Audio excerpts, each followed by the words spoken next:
సర్వాధికారి, సర్వసృష్టికర్త, జరక్షకుడా, నీ ఘనమైన నామము కొరకే వందనాలు. సమస్తానికి ఆధారభూతుడైన మా ప్రభు నిన్ను ఘనపరుస్తూ యెహోవా ఈరైన ఛానల్ ద్వారా అయా నీ వాక్య వెలుగులో మాతో మాట్లాడుతున్న నీ ప్రేమ కొరకే నీకు వందనాలు. నీ మరణ పునరుద్ధానములో మమ్మల్ని పాలివారిగా చేస్తున్నందుకు నేను ఘనపరుస్తున్నాను.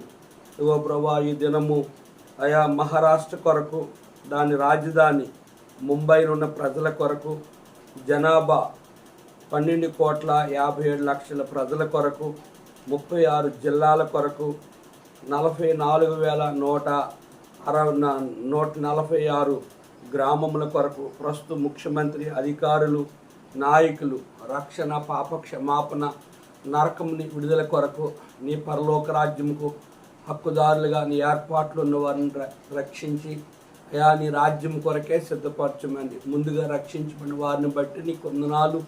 ఇగో నీ వాక్య వెలుగులో మాతో మాట్లాడమని యేసు నామములో వేడుకుంటున్నాము తండ్రి, ఆమేన్. 207వ పాట పాడుకుందాం. రక్షకుడా రక్షకుడా యేసు ప్రభు స్తోత్రము దేవా, స్వచ్ఛమైన నిత్య ప్రేమ చూపిన దేవా, స్వచ్ఛమైన నిత్య ప్రేమ చూపిన దేవా. రక్షకుడా దేవుడే నా పక్షమైన విరోధెవ్వడు, దేవుడే నా పక్షమైన విరోధెవ్వడు. దూతలైనను సాధానులైనను, దూతలైనను సాధానులైనను, ప్రభువు ప్రేమ నుండి నన్ను వేరు చేయునా, క్రీస్తు ప్రేమ నుండి నన్ను వేరు చేయునా. రక్షకుడా రక్షకుడా యేసు ప్రభు స్తోత్రము దేవా, స్వచ్ఛమైన నిత్య ప్రేమ చూపిన దేవా, స్వచ్ఛమైన నిత్య ప్రేమ చూపిన దేవా. రక్షకుడా నరరూపమెత్తి ప్రభువు రేక్తుడాయను, నరరూపమెత్తి ప్రభువు రేక్తుడాయను. కరువైనను ఖడ్గమైనను, కరువైనను ఖడ్గమైనను, ప్రభువు ప్రేమ నుండి నన్ను వేరు చేయునా, క్రీస్తు ప్రేమ నుండి నన్ను వేరు చేయునా. రక్షకుడా మరణమును జయించి క్రీస్తు తిరిగి లేచెను, మరణమును జయించి క్రీస్తు తిరిగి లేచెను.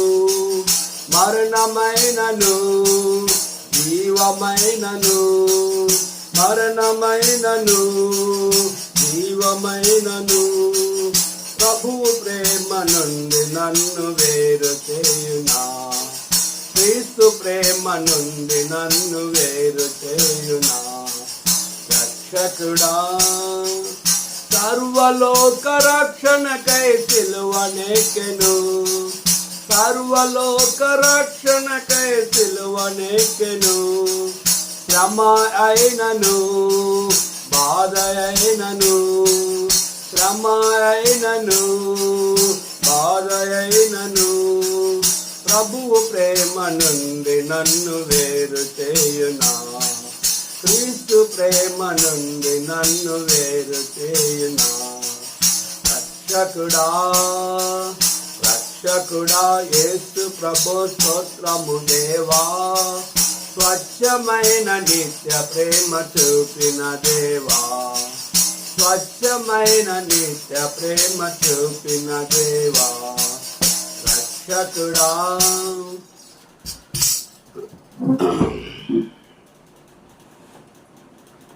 రోమాపత్రిక 8వ అధ్యాయము 31వ వచనం. ఇట్లుండగా ఏమందుము, దేవుడు మన పక్షముండగా మనకు విరోధి ఎవడు? తన సొంత కుమారుని అనుగ్రహించుటకు వెనుతీయక మన అందరి కొరకు ఆయన్ను అప్పగించేవాడు ఆయనతో పాటు సమస్తము మనకి ఎందుకు అనుగ్రహింపడు? ఆ శ్రేష్టాంబు గ్రంథములో చోట చూచిన ఆధరణయున్నది, సుఖ దుఃఖములో వాగ్దానమున్నది. విశ్వాసముంచి ధ్యానించుడి, విశ్వాసముంచి ధ్యానించుడి. ప్రభునందు ప్రియమైన యెహోవా ఈరే అనే ఛానల్ ద్వారా దేవుని వాక్యం వింటున్న మా ప్రియులు పరిశుద్ధులకు, దేవుని సేవకులకు, అన్యజనులైన మా ప్రియులకు ప్రభువైన యేసుక్రీస్తు నామములో మీ అందరికీ నా యొక్క హృదయపూర్వక వందనాలు చెల్లిస్తున్నాను. ఈ రోమపత్రిక 8వ అధ్యాయము, మరి ఈ యొక్క వర్తమానము 6వ వర్తమానముగా పరిశుద్ధాత్మ దేవుడు మనల్ని ఈ రీతిగా నడిపిస్తూ వచ్చాడు. ఈ రోమపత్రిక 8వ అధ్యాయము 31వ వచనము ఏమి జ్ఞాపం చేస్తుంది? ఈ అధ్యాయము గమనించినట్లయితే మొదటి వచనము, కాబట్టి ఇప్పుడు క్రీస్తు యేసునందు ఉన్న వారికి ఏ శిక్ష విధియు లేదు అనేది జ్ఞాపం చేస్తుంది. అంటే రక్షణ అనుభవం, క్రీస్తునందు ఉన్న వారికి ఏ శిక్ష, నరకం అనేది లేదు అనేది దాని వర్తమానం మనం విన్నాం. చివరి వర్తమానంలో ఇక్కడ మనం గమనించినట్లయితే దాంట్లోనే శరీరానుసారులు ఎట్లా జీవించారు, ఆత్మానుసారులు ఎట్లా జీవించారు కనుక మనము ఆయన ఎదుట మొరపెట్టినప్పుడు అబ్బా తండ్రి అయ్యని ఎట్లా మొరపెట్టేవారం ఉన్నాం. తర్వాత మనము ఆయన పిల్లలముగా ఏ రీతిగా ఆయన మహిమ కొరకు బ్రతకాలనేది మనము జ్ఞాపకం చేసుకుంటూ వచ్చాం. కనుక నిరీక్షించబడినది కనుక నిరీక్షణతో కూడిన విశ్వాస జీవితం ఎట్లా మనం ఆయన కొరకు బ్రతకాలి అనేది జ్ఞాపకం చేశాం. తర్వాత చూస్తే ఆయన చేత ఏర్పాటు చేయబడిన వారు కనుక ఎవరిని ఎరిగాడో, నిర్ణయించాడో, పిలిచాడో, నీతిమంతులు చేశాడో వారి ద్వారా తన నామానికి భూమి మీద ఎట్లా మహిమ తెచ్చుకుంటాడు అనేది విశ్వాస జీవితాన్ని గురించి మనం గమనిస్తూ వచ్చాం. అయితే ఇక్కడ 30వ వచనం గమనిస్తే, ఇట్లుండగా ఏమందుము దేవుడు మన పక్షం ఉండగా మనకు విరోధి ఎవడు? దీని అర్థం ఏంటి? దేవుడు మన పక్షంగా అంటే ఎవరి పక్షంగా? మన అంటే బహువచనం, అంటే అనేకుల పక్షముగా దేవుడు ఉండేవాడు. ఎవరు ఆ అనేకులు అంటే మనం లేఖనాన్ని గమనించినట్లయితే ఇదే రోమపత్రిక 8వ అధ్యాయము 29వ వచనాన్ని గమనిస్తే, ఎందుకనగా తన కుమారుడు అనేక సహోదరులు జ్యేష్ఠుడగునట్లు దేవుడు ఎవరిని ముందుగా ఎరుగునో వారు తన కుమారుని స్వరూపము గలవారగుటకు వారిని ముందుగా నిర్ణయించును. మరియు ఎవరిని ముందుగా నిర్ణయించునో వారిని పిలిచును, ఎవరిని పిలిచునో వారిని నీతిమంతులుగా తీర్చును, ఎవరిని నీతిమంతులుగా తీర్చునో వారిని మహిమ పరిచెను. కనుక ఎవరి ద్వారా ఆయన నామము దూషించబడుతుంది? రోమా 2:24 ప్రకారంగా మిమ్ముని బట్టియే కదా నా నామము అన్యజనుల మధ్య దూషించబడుతుంది. ఎవరు ఆ వారు అని మనం గమనించినట్లయితే చూడండి, 2వ అధ్యాయం 17వ వచనం, నీవు యూదుడు అని పేరు పెట్టుకొని ధర్మశాస్త్రము ఆశ్రయించి దేవునిందు అతిశయించున్నావు కావా? ఆయన చిత్తమెరిగి ధర్మశాస్త్రమందు ఉపదేశం పొందిన వాడవై శ్రేష్టమైన వాటిని మెచ్చుకునిచున్నావు కావా? జ్ఞాన సత్య స్వరూపైన ధర్మశాస్త్రము గలవాడవై ఉండి నేను గుడ్డివారికి త్రోవ చూపువాడును, చీకట్లో ఉండువారికి వెలుగును, బుద్ధిహీనులకు శిక్షకుడను, బాలులకు ఉపాధ్యాయును అయ్యున్నానని నీ అంతటా నీవే ధైర్యం వహించుకునిచున్నావు కావా? ఎదుటివానికి బోధించు నీకు నీవే బోధించుకునవా? దొంగిలింపదని ప్రకటించి నువ్వు దొంగిలింపదవా? వ్యభిచరించు చెప్పు నీవు వ్యభిచరించదవా? విగ్రహములను అసహించుకొని నీవు గుళ్ళనే దోచుకుందవా? ధర్మశాస్త్రమందు అతిశయించు నీవు ధర్మశాస్త్రం మీరిట వలన దేవుని అవమానపరచుదవా? వ్రాయబడిన ప్రకారంగా మిమ్ముని బట్టియే కదా దేవుని నామము అన్యజనుల మధ్య దూషించబడుతుంది. ఈ 10 మందిని వారిని బట్టి, ఈ 10 గ్రూపులో ఉన్న వ్యక్తుల గురించి మిమ్ముని బట్టియే కదా నా నామము అన్యజనుల మధ్య దూషించబడుతుంది.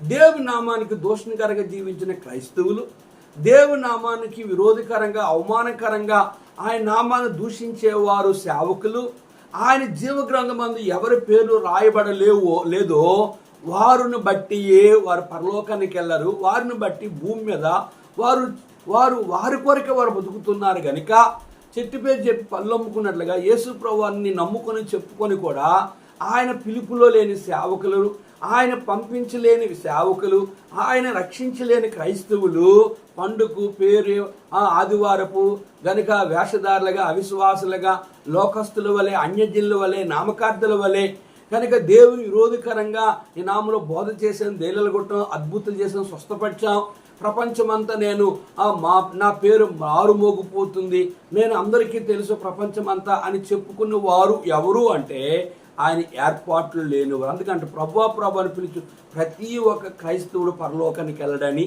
రెండోది కనుక ప్రభు అంటే ప్రభు నీ నామలో బోధ చేసి దేనికటం అంటే ప్రభు అంటే మీరు ఎవరో నాకు తెలియదు, అక్రమ చేయవాళ్ళారా నా యొద్ద నుంచి పొండి అన్నాడు.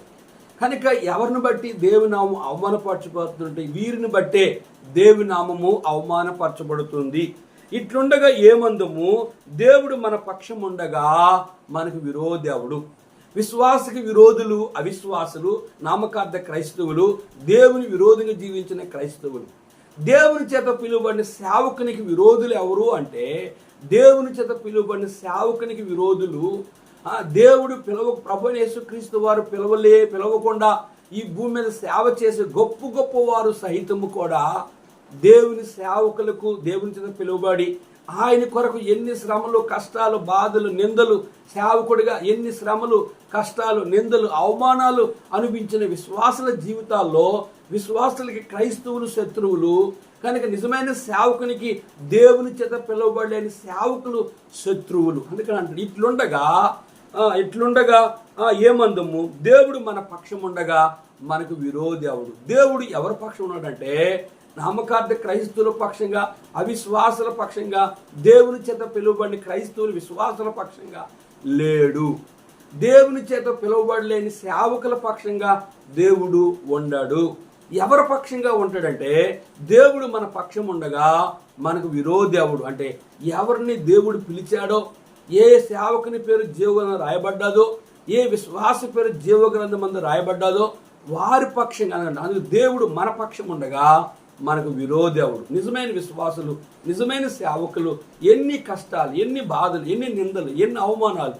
కనుక భార్య వ్యతిరేకమైన, ఒక విశ్వాసులు వ్యతిరేకమైన, క్రైస్తవులు వ్యతిరేకమైన, అన్యజనులు వ్యతిరేకులైన, హిందువులు వ్యతిరేకులైన, ప్రభుత్వం వ్యతిరేకమైన, కనుక దేవుని విరోధకరంగా సేవ చేసే సేవకులు, కనుక దేవుని సంఘాలు ముక్కలు చేసిన, దేవుని సంఘాలలో సమస్యలు సృష్టించిన, దేవుని సంఘాల్లో పాడు చేసిన, దేవుని సంఘములో సేవ చేస్తున్న సేవకుని ఎన్ని కష్టాల మరణము కొరకు సిద్ధపరిచినప్పుడు కూడా, వారిని చంపినప్పుడు కూడా దేవుని సేవకులు చావడానికి సిద్ధముగా ఉంటుంది. దేవుని చేత పిలువబడిన వారు, దేవుని చేత పిలువబడిన నిజమైన విశ్వాసులు కనుక దేవుని కొరకు చనిపోవడానికి సైతము వారు వెనుకంజ వేసేవారు కాదు. అందుకే ఇక్కడ భక్తుడు అంటున్నాడు, పౌలు రోమా సంఘానికి విషయం తెలియజేస్తూ ఏమంటున్నట్టే, ఇట్లుండగా ఏమందుము, దేవుడు మన పక్షం ఉండగా మనకు విరోధేవుడు. నిజమైన సేవకుడికి ఈ లోకంలో ఉన్న క్రైస్తవులు కానీ, దేవుని చేత పిలబడలేని క్రైస్తవులు కానీ, దేవుని చేత పిలబడిన సేవకులు కానీ శత్రువులు కాదు. విశ్వాసులకి శత్రువులు, అవిశ్వాసుల శత్రువు ఎవరంటే దేవునికి ఏర్పాటు లేని సేవకులకు శత్రువులుగా వీళ్ళు, నిజమైన సేవకుడికి, నిజమైన విశ్వాసకి శత్రువులుగా వీళ్ళు 24 గంటలు వాళ్ళ కుట్రలు, కుతంత్రాలు, దుర్మార్గ కార్యాలు, సంఘాలు పాడు చేయడం, కుటుంబాల కలహాలు చేయడం, నిజమైన సేవకుడు ఇంట్లో అగ్గిపెట్టడము, నిజమైన విశ్వాసుల జీవితాలతో ఆటలాడుకోవడము, వారు ఎన్ని తిట్టినా, కొట్టినా, చంపినా, వారు ఎన్ని కష్టాలు పెట్టినా వారు మనకి ఏ హాని కీడు చేయలేరు. కనుక మొంటకాల నేను చూపించాను గలతీ పత్రికలో మనము గమనించినట్లయితే నిజమైన విశ్వాస అయిన నిజమయంగా ఇక్కడ చూసినట్లయితే గలతీ పత్రికలో 6వ అధ్యాయం మనం గమనించినట్లయితే ఆ యొక్క ఇష్మాయేలు ఎవరు ఇక్కడ చూడండి, ఇక్కడ ఈ 29 చూస్తే, అప్పుడు శరీరం బట్టి పుట్టినవాడు ఆత్మను బట్టి పుట్టినవాడిని ఎలాగే హింస పెట్టునో ఇప్పుడును అలాగే జరుగుతున్నది. ఇందుని గురించి లేఖనమేమి చెప్తున్నది, దాసిని కుమారుని వెళ్ళగొట్టము, దాసి కుమారుడు స్వతంత్రాల కుమారుతో పాటు వారసుడై ఉండడు. కాగా మనము సహోదరులారా, మనం స్వతంత్రాల కుమారులమే గాని దాసి కుమారులం కాము. ఇష్మాయేలు దాసి కుమారుడు కనుక శరీరం బట్టి పుట్టినవాడు ఆత్మను బట్టి పుట్టినవాని ఎలాగ హింస పెడతాడో, కనుక శరీర సంబంధమైన ఆ క్రైస్తవులు, శరీర సంబంధమైన సేవకులు, దేవుని చేత పిలువబడిన సేవకుల్ని, విశ్వాసుల్ని హింసిస్తారు, హేళన చేస్తారు, అవమానపరుస్తారు. అవసరమైతే చంపడానికి కూడా వాళ్ళు వెనుకంజ వేసేవారు కారు. సరే, ఇక్కడ రెండవ వచనం చూస్తే, తన సొంత కుమారుని అనుకరించుటకు వెనుతీయక మన అందరి కొరకు ఆయనను అప్పగించేవాడు ఆయనతో పాటు సమస్తము మనకి ఎందుకు అనుగ్రహింపడు?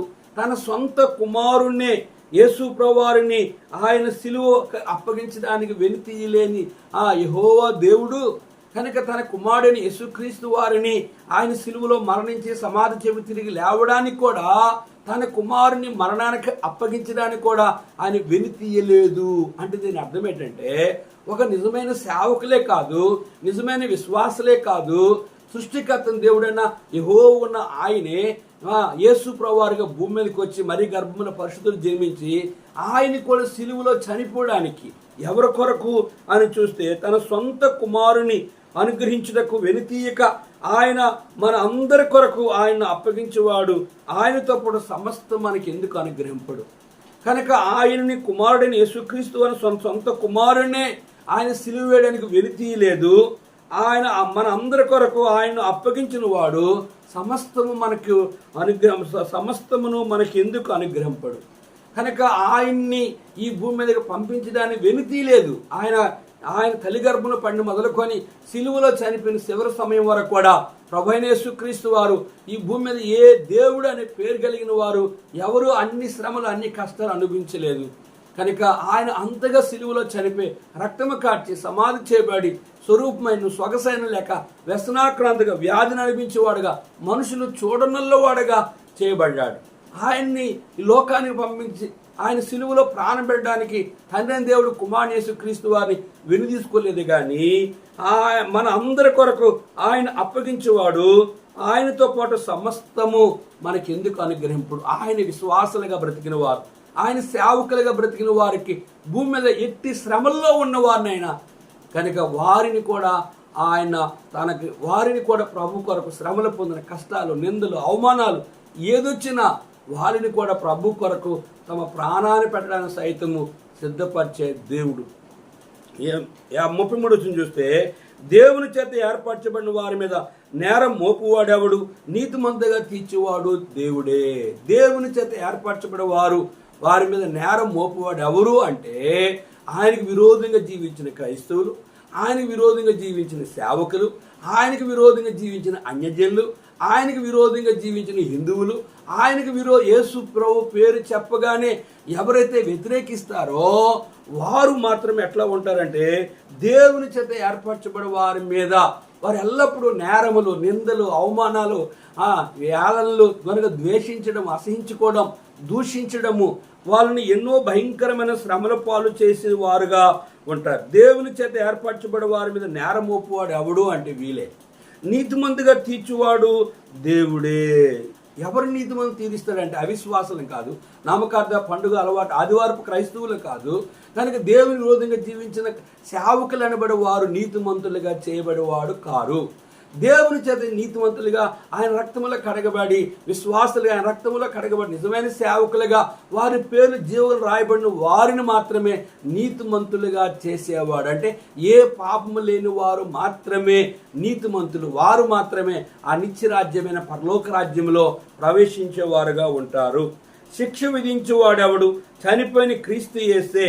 అంతేకాదు మృతుల్లో నుండి లేచివాడు, దేవుని కుడిపార్శ్వము ఉన్నవాడును, మన కొరకు విజ్ఞాపన కూడా చేయువాడును ఆయనే. శిక్ష విధించేవాడు ఎవడు అంటే చనిపోయిన క్రీస్తు యేసే. కనుక శిక్ష అనేది ఈ భూమి మీద ఏ మానవుడికి ఏ విశ్వాసులకి తీర్పు తీర్చడానికి ఆయన రాలేదు, ఏ సేవకులకి తీర్పు తీర్చడానికి రాలేదు. ఆయన దేని కొరకు ఈ భూమి మీదకి వచ్చాడంటే శిక్ష విధించేవాడు ఎవడు? చనిపోయిన క్రీస్తు యేసే. ఎక్కడ తీర్పు అంటే శిక్ష విధించేది తీర్పు. మనుషులు ఒకసారి మృతు బంధును, హెబ్రీ పత్రిక 9:27 ప్రకారంగా మనుషులు ఒకసారి మృతు బంధును, ఆ తర్వాత తీర్పు జరుగును. తీర్పు అయిపోయిన తర్వాత ఎవరికి తీర్పు ఉంటుందంటే అవిశ్వాసులకి, అపనమ్మకస్తులకి, దేవుని విరోధంగా సేవ చేసేవారు, యేసుప్రభు వారు సేవ కొరకే ఆటంకం కలిగించి ఈ లోకంలో యేసుప్రభుని అసహించుకున్న వాళ్ళు, ద్వేషించిన వాళ్ళు, చనిపోయిన వారికి తీర్పు ఉంది. పరిశుద్ధులకి, దేవుని సేవకులకి తీర్పు లేదు, నీతిమంతులకి తీర్పు లేదు. వారు డైరెక్ట్గా ఈ లోకంలో కన్ను మూసిన వెంటనే వారు హతసాక్ష్యం చేయబడిన, వాళ్ళు ఒకరు ప్రభు కొరకు రాలిసిని చంపబడిన, ఒకరు కత్తితో పుడి చంపిన, ఒకరు వాళ్ళని అగ్ని పెట్టి కాల్చివేసిన, ఎన్ని రకాలుగా మత్తయి సువార్త 5:11 ప్రకారం నా నిమిత్తం జనులు మిమ్మల్ని నిందించి హింసించి మీ మీద అబద్ధముగా చెడ్డ మాటల పలు మీరు ధన్యులు, సంతోషించి ఆనందించండి. కనుక అట్టి ఆనందములు కూడా వారు ప్రభు కొరకు నీతిమంతులుగా జీవిస్తారు. ఇక్కడ గమనించినట్లయితే మృతుల్లో నుండి లేచిన వాడును, దేవుని కుడిపార్శ్వ ఉన్నవాడును, మన కొరకు విజ్ఞాపన కూడా చేయవాడును ఆయనే. చనిపోయి మృతుల్లో నుంచి 3వ దినం లేచింది ఎవరంటే యేసు ప్రభువారే. ఆయనే తండ్రి కుడిపార్శ్వమున సర్వలోక రక్షణ కొరకే విజ్ఞాపన చేసి, తండ్రి భూమి మీద పంపించావు, ఇన్ని ఏర్పాట్లు ఉన్నవారు ఏ ఒక్కరూ నరకాన పోకూడదని చెప్పి ఆయన లోకంలో చనిపోయి సమాధి తిరిగి లేచింది కాక ఆయన తండ్రి కుడిపార్శ్వన విజ్ఞాపనకర్తగా అందరి కొరకు విజ్ఞాపన చేసేవాడై మృతుల్లో నుంచి లేచిన వాడై ఉంటున్నాడు.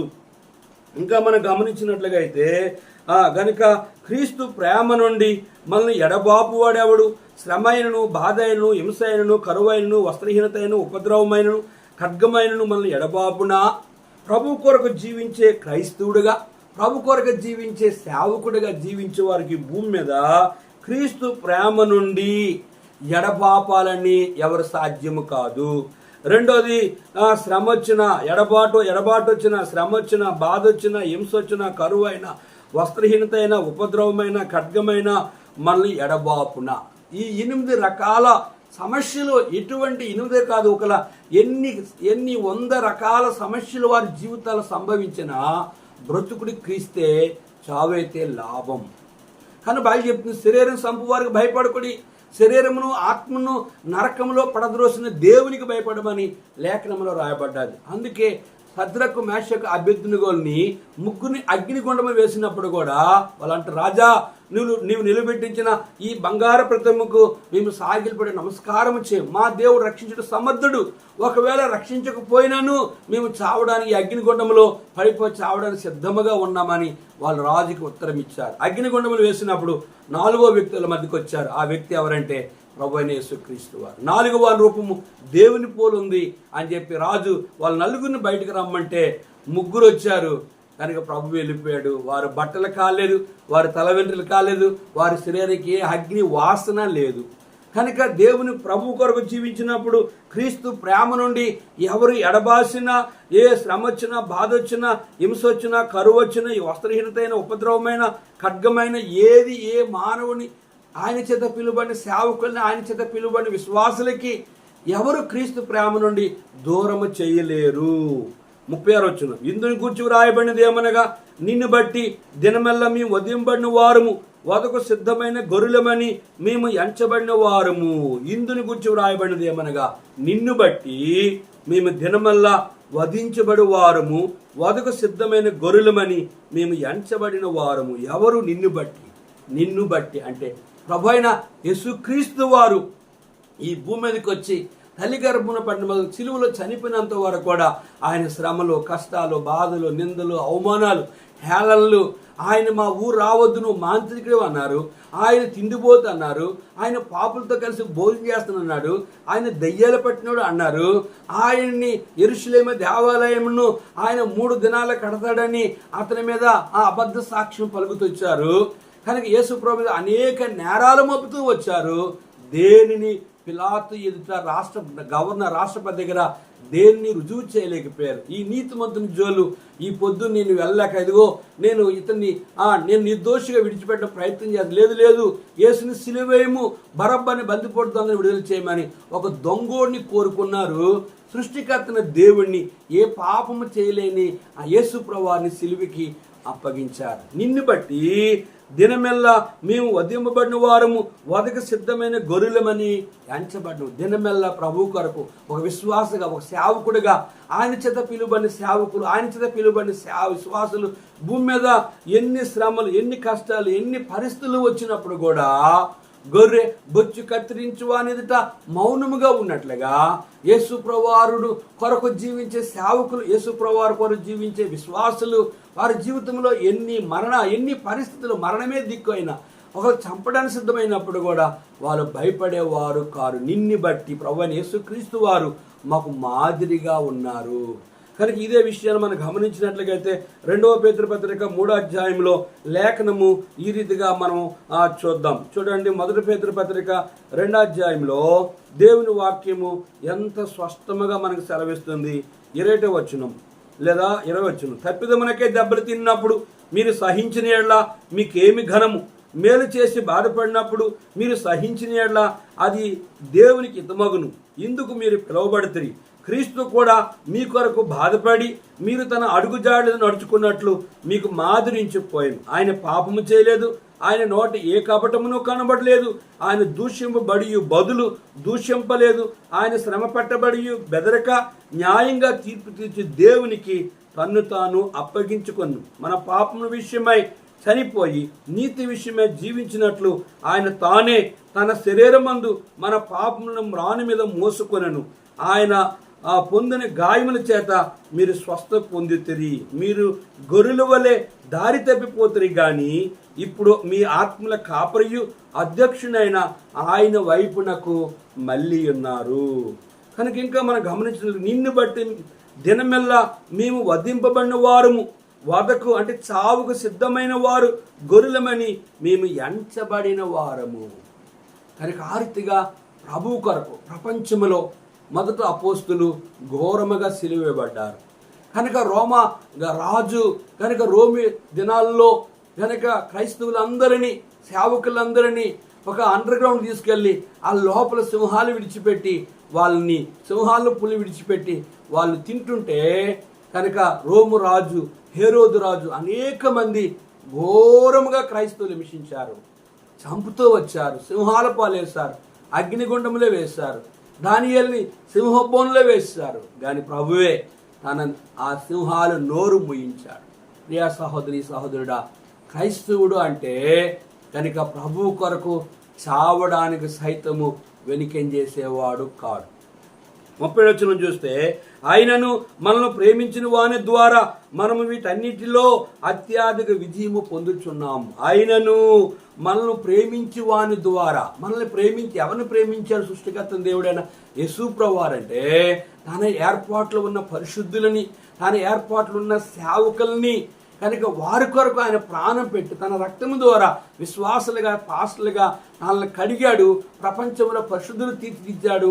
ప్రపంచంలో దేవుని సేవ కొరకే వారిని పంపించి తన శ్రమల్లో పాలివారిగా ఉండి ప్రభువు కొరకు వారు అత్యధికమైన విజయాలు పొందారు. ప్రభువు ఏ రీతిగా అయితే ఈ భూమి మీదకి వచ్చి రక్తాప్రోక్షణ చేసి ఆయన చనిపోయి తిరిగి లేచి, ఓ మరణమాని ముళ్ళు ఎక్కడ, ఓ మరణమాని విజయం ఎక్కడ, మరణ ముళ్ళని విరిచివేసింది ఎవరంటే మన ప్రభు అయిన యేసుక్రీస్తు వారు ఒక్కరే. కనుక ఆ ఒక్కడైన యేసు ప్రభువారు ఏ రీతిగా అయితే తన ఏర్పాట్లను తన రక్తంతో కడిగి విశ్వాసులుగా సేవకులుగా పరలోకాన్ని తీసుకెళ్లాడో ఆ రీతిగా ఆయన కొరకు జీవించే సేవకులు, ఆయన కొరకు బ్రతికే పరిశుద్ధులు వాళ్ళు విజయాన్ని పొంది ప్రభువు రాజ్యమే వారి శరణ్యం. ఇంకా మనం చూసినట్లయితే మరణమైనను జీవమైనను దేవదూతలైనను ప్రధానులైనను ఉన్నవైనను రాబోవైనను అధికారులైనను ఎత్తైనను లోతైనను సృష్టింపబడిన మరి ఏదైనను మన ప్రభు అయిన క్రీస్తు ప్రేమ నుండి మనల్ని దేవుని ప్రేమ నుండి మనల్ని ఎడబాపు నేరవని రూఢుగా నమ్ముచున్నాను. క్రీస్తు ప్రేమ నుండి ఈ భూమి మీద ఏ విశ్వాసుల్ని దేవుని దూరం చేయలేరు. క్రీస్తు ప్రేమ నుండి ఏ సేవకుల్ని దూరం చేయలేరు. దేవుని మందిరాల్లో ఎన్ని కాల్చినా, ఎన్ని పాడు చేసినా, విశ్వాసులు ఎందరిని చంపినా, సేవకులు ఎందరిని చంపినా, ఎంతగా దేవుని సేవని పాడు చేసినప్పుడు కూడా అంతగా ప్రపంచం అంతంతటిలో ఒకసారి గాంధీ చెప్పారు, క్రైస్తుల జోలు పోవద్దు, వాళ్ళు నిద్రించిన సింహం వంటి వారని చెప్పారు. కనుక ఈ సేవ ఎవరి సేవ అంటే ఒక మనుషుని సేవ కాదు, ఒక మనుషుల చేత సృష్టించబడిన, మనుషుల చేత పూజించబడిన దేవుడు కాదు యేసు ప్రభువారు. ఆకాశం భూమి అందున్న సమస్తాన్ని 5 రోజుల్లో కలుగును గాకంటే కలిగేవన్నీ కూడా కనుక ఆయన స్వరూపములు, ఆయన పోలికలో నేలమట్టితో తన స్వరూపం తన పోలికలు చేసి ముక్కులో జీవాయును వదగ నడు జీవాత్మాయును. కనుక సృష్టికర్తన దేవుడే పరలోకాన్ని విడిచిపెట్టి ఈ భూమి మీదకి వచ్చి మానవ పాప పరిహారము కొరకే పరిశుద్ధునిగా జన్మించి, పరిశుద్ధునిగా జీవించి, పరిశుద్ధునిగా సిలువలో చనిపోయి, అన్యాయ తీర్పు పొంది, ఆయన మరణం నుంచి తిరిగి లేచి పరలోకానికి వెళ్ళి నేను పరలోకానికి వెళ్తున్నాను, పరలోక రాజ్యం లేనని చెప్తానని చెప్పాడు. కనుక పరలోక రాజ్యాన్ని సిద్ధపరిచి వస్తాను, ఇదిగో త్వరగా వచ్చున్నాను అని చెప్పి ఆయన త్వరగా రాబోతున్నాడు. ఆయన వచ్చినప్పుడు పరిశుద్ధులని, దేవుని సేవకులని పరలోక రాజ్యాన్ని తీసుకెళ్ళిపోతున్నాడు. నరకానికి పోయేవారు ఎవరంటే ఆయన విరోధంగా జీవించిన క్రైస్తవులు, ఆయన విరోధంగా జీవించిన సేవకులు, ఆయన్ని అసహించుకున్న వారందరూ, వారు ఏ కులము, ఏ దేశము, ఏ రాష్ట్రము, ఏ ప్రపంచంలో ఏ ఒక్కరైనా యేసు ప్రభువు వారిని అసహించుకున్న వారు అందరూ నరక పాత్రులు. కానీ ప్రభు కొరకు జీవించేటప్పుడు ఈ భూమి మీద ఏం జరుగుతుందంటే మరణం వచ్చిన, జీవమైన, దేవదూతలైన, ప్రధానులైన, ఉన్నవైన, రాబోవైనను, అధికారులైన, ఎత్తైనను, లోతైనను, సృష్టింపడిన మరి భూమి మీద ఏది ఎవరు క్రీస్తు ప్రేమ నుండి మన మన మన ప్రభు అయిన క్రీస్తు యేసునందరి దేవుని ప్రేమ నుండి మనల్ని ఎడబాపు నేరవని రూఢుగా. భర్త భార్యని దేవుని దూరం చేయలేదు, భార్య భర్త దూరం చేయలేడు దేవునికి. విశ్వాసగా జీవించిన నిజమైన సేవకుడిని ఎవరు ఎన్ని కష్టాలు, ఎన్ని శ్రమలు, ఎన్ని బాధలు పెట్టినా వాళ్ళు ఎప్పుడు ఎవరి కొరకు వారు భయపడరు. క్రీస్తు ప్రేమ నుండి మనల్ని ఎడబాపు వాడు ఎవడు? కనుక ప్రియ సహోదరి సహోదరుడా, మరణమైనను, జీవమైనను, దేవదూతలైనను, ప్రధానులైనను, ఉన్నవైనను, అధికారులైనను, రాబోవైనను, ఎత్తైనను, లోతైనను, ఈ భూమి మీద ఉన్న ఎటువంటి భయంకరమైన వ్యక్తుల ద్వారా ఎటువంటి సమస్య వచ్చినప్పుడు కూడా వారు క్రీస్తు ప్రేమ నుండి, సృష్టికర్తన దేవుడి నుండి, పరలోక రాజ్యము నుండి ఎవరు దూరపరచలేరు. కనుక ప్రభు అయిన యేసు క్రీస్తునందు నీ విశ్వాసం ఉంచితే ఇదే అనుకూల సమయము, ఇదే రక్షణ దినము. ఇప్పుడే నీ ఉన్న స్థలములోనే యేసు ప్రభువా, నువ్వు సృష్టికర్తన దేవుడివి, నువ్వు పాపుల రక్షకుడివి, నువ్వు ఈ భూమి మీదకి వచ్చి కనుక నువ్వు పరిశుద్ధుని పుట్టి సిలువలో రక్తము కాడ్చి సమాధి తిరిగి లేచావు. ప్రపంచంలో ఒక్క సమాధి మాత్రమే ఖాళీగా ఉంది. ప్రపంచంలో అందరూ సమాధులు, దేవులు, దేవతలు, దైవాలు, గురువులు, బాబాలు అనబడేవారు, గొప్ప గొప్ప వారు అనబడేవారు, సమాధులన్నీ కూడా కనుక స్వతంత్రం కొరకు పోరాడేవారు, గొప్ప గొప్ప పేరు ప్రఖ్యాతిగాంచేవారు కూడా వారు సమాధిలో మూయబడ్డాయి. యేసు ప్రభు సమాధి 3వ రోజుకే తెరవబడ్డాది. ఆయన చనిపోయి తిరిగి లేచి 40 దినాలు భూమి మీద ఉండి 11 పర్యాయములు అనేకులకి అగపడి సర్వలోకానికి వెళ్ళి సర్వ సృష్టికి మీరు సువార్త చెప్పండి, నమ్మి బాప్తిసం పొందినవాడు పరలోకానికి వస్తాడు, నమ్మని వానికి నరకం విధించబడు, వారు వినునను వినకపోయినను మీరు ప్రకటించండి అని ప్రభు అయిన యేసుక్రీస్తు వారు చెప్పారు. దానికి ఇది అమెరికా మతం కాదు, ఇది ఆస్ట్రేలియా మతం కాదు, ఇది ఒక క్రైస్తవుల మతం కాదు. యేసు చెప్పాను, నేనే మార్గము, సత్యము, జీవమునై ఉన్నాను, నా ద్వారా తప్ప ఏ ఒక్కరు కూడా ఏ ఒక్క మార్గము గుండా పరలోకానికి వెళ్ళరు అని యోహాను సువార్త 14 దేవుని వాక్యం స్పష్టంగా తెలియజేస్తుంది. కనుక ప్రియ సహోదరి సహోదరుడా, ప్రియ దేవుని సేవకులారా, దేవుని చేత పిలవబడిన సేవకులారా, దేవుని చేత పిలవబడిన పరిశుద్ధులారా, నీ జీవితంలో శ్రమ వచ్చిన, కష్టం వచ్చిన, వ్యాధి వచ్చిన, బాధ వచ్చిన, నింద వచ్చిన, అవమానం వచ్చిన, జబ్బు వచ్చిన, ఈ లోకంలో మరణమే దిక్కైన ఇటువంటి పరిస్థితుల మీదకి వచ్చినప్పుడు కూడా క్రీస్తు ప్రేమ నుండి నిన్ను ఎవరు దూరం చేయలేరు. ఏ అవిశ్వాసులైన వారు, ఏక దేవుని ఏర్పాటు లేని క్రైస్తవులు, దేవుని ఏర్పాటు లేని సేవకులు నీ పనికి, నీ సేవకు, నీ కుటుంబానికి, నీ సంఘానికి, నీ ఆధ్యాత్మ జీవితానికి, నీ పరిచర్యకు ఎన్ని రకాలుగా వాళ్ళ అడ్డంకులు కలిగించినప్పుడు కూడా దేవుడు మన పక్షం ఉండగా మనకు విరోధి ఎవడు? కనుక దేవుడు విశ్వాసాల పక్షం, దేవుని ఏర్పాట్లో ఉన్న విశ్వాసాల పక్షం ఉంటాడు. దేవుని ఏర్పాట్లో ఉన్న దేవుని చేత పిలువబడిన సేవకుల పక్షంగా ఉంటాడు. దేవునికి విరోధంగా ఉన్న వారు క్రైస్తవుల పక్షంగా, దేవుని విరోధంగా జీవించిన క్రైస్తవ సేవకుల పక్షంగా, దేవుని విరోధంగా జీవించిన భూమి మీద ఉన్న ఏ మానవుడైనప్పుడు కూడా వాళ్ళకు ఆ సేవకులు విరోధిగా ఉన్నవారు, వాళ్ళు ఎన్ని కష్టాలు పెట్టినా వారికి అపజయము, వారి నిత్య నరక పాత్రులు, దేవుని చేత పిలువబడిన పరిశుద్ధులు, దేవుని చేత పిలువబడిన సేవకులు. కనుక వారే నిత్య రాజ్యమైన పరలోక రాజ్యంలో నీ నుండి స్థలంలో మీరు లాగన మరలా వచ్చి నేను పరలోకాన్ని తీసుకెళ్తానని చెప్పి ప్రభువు మాటిచ్చాడు. ఆయన రాబోతున్నాడు, పరిశుద్ధులని, దేవుని సేవకుల్ని పరలోకం తీసుకెళ్ళబోతున్నాడు. మనం ఉంటున్న ఈ భూమి, ఆకాశం, గాలి, నీరు, కనుక అగ్ని, కాలి పంచభూతాలు మిగిటమైన వేండ్రముతో నాశనం కాబోతుంది. ఇది నాశనం అయిన తర్వాత ప్రభువుకు వ్యతిరేకం బ్రతికిన వారు చనిపోతారు. కనుక తీర్పు ఉంది. ఆ తీర్పు అయిపోయిన వెంటనే యుగయుగాల నరకం ఉంది. ప్రభువైన యేసుక్రీస్తు వారి చేత పిలువబడిన సేవకులు, ప్రభువైన యేసుక్రీస్తు వారు పిలువబడిన పరిశుద్ధులు, ఈ భూమి మీద ఎన్ని కష్టాలు వచ్చిన వాళ్ళు ప్రభు కొరకు చనిపోయేటప్పుడు వారి లోకములో కన్ను మూస్తే యుగయుగాలు ఉండే ఆ పరలోక రాజ్యము వారు అనుభవిస్తారు. అక్కడ ఏడుపు ఉండదు, దుఃఖం ఉండదు, చింత ఉండదు.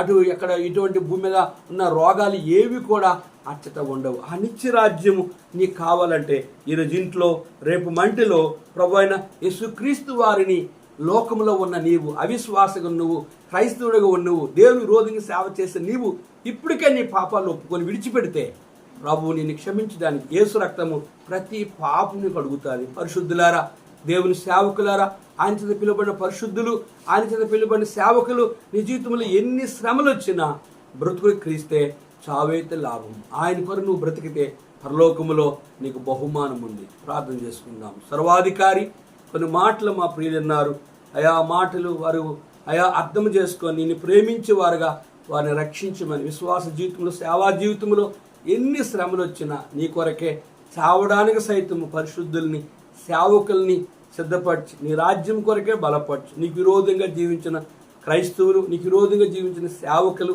నీకు విరోధంగా జీవించిన భూమి మీద ఏ మానవుడు విరోధి ఉన్నారు వారు నరకాన్ని పోకమునిపే వారు పాపములు ఒప్పుకొని వారు నీ రక్తములో కడగబడి నీ పరలోక రాజ్యాన్ని అయా సంపాదించుకున్న వారుగా వారిని కూడా రక్షించమని యేసు నామములో అడిగి వేడుకుంటున్నాం తండ్రి.